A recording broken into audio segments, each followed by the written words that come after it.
say something. So I'm not a parent. I am just a taxpayer. I'm a child care provider. I'm a babysitter. And I love kids, and we all were once kids.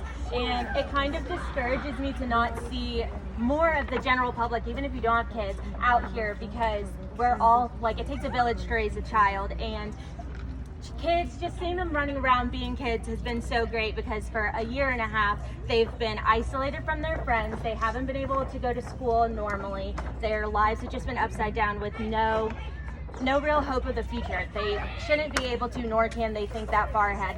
And I just think that more of us need to stand up who are in the community, even if we don't have kids. I mean, even if we didn't pay taxes, just out of the goodness of our heart, we should be standing up for kids, because they should just be able to do this all the time and then go to school and learn things, because we need that too. But like, this is the future generation, and I've been really bad about it because I really hate confrontation, and so when a Karen gets this close to my face, I'm like, I'll just wear my little rhinestone mask or whatever. But I have a medical exemption. I have a fainting disorder, and I was just thinking, like, what if there's a small child with a fainting disorder like me who doesn't have the guts to stand up, nor should they have to stand up by themselves, to say, I have a medical exemption. That's not acceptable. And like the child who had to be taken out into the hallway because they were unresponsive, that should never happen. And they might not know.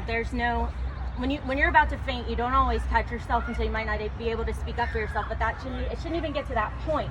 It shouldn't even get to the point where a school, a facility that we pay taxes on, where you send your kids for 8 hours a day, turns into a place that's a health hazard. And that's basically what it is. You're sending your kids for 8 hours a day to a place you don't know if they pass out. I don't know if this parent knows if their kid passes out. That's not acceptable. And it's just not right for adults to put this much pressure on kids to conform to society when we're all made different. And one of my friends says that we're image bearers of Christ, and we don't have to cover our faces like people of other religions do. We should be able to show our God-given faces the way that He made it. And if kids are kidnapped or something happens to them and they don't see the face of the person who took them, how are they supposed to identify them? How are you supposed to make connections with people? How are you, like someone said, you don't know when someone else is smiling at you. Those are formative times in a kid's life, especially in kindergarten, and they shouldn't have to worry about the petri dish that's on their face. They should be worrying about colors and numbers and snack and things like that. And it shouldn't get to this point where kids have to be more of adults than we are, and they're the future generation.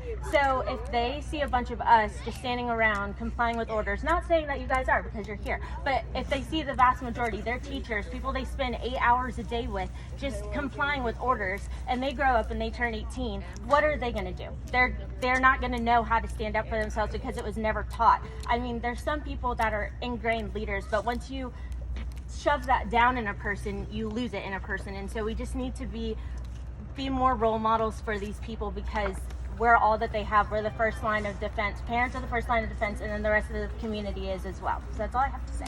Thank you.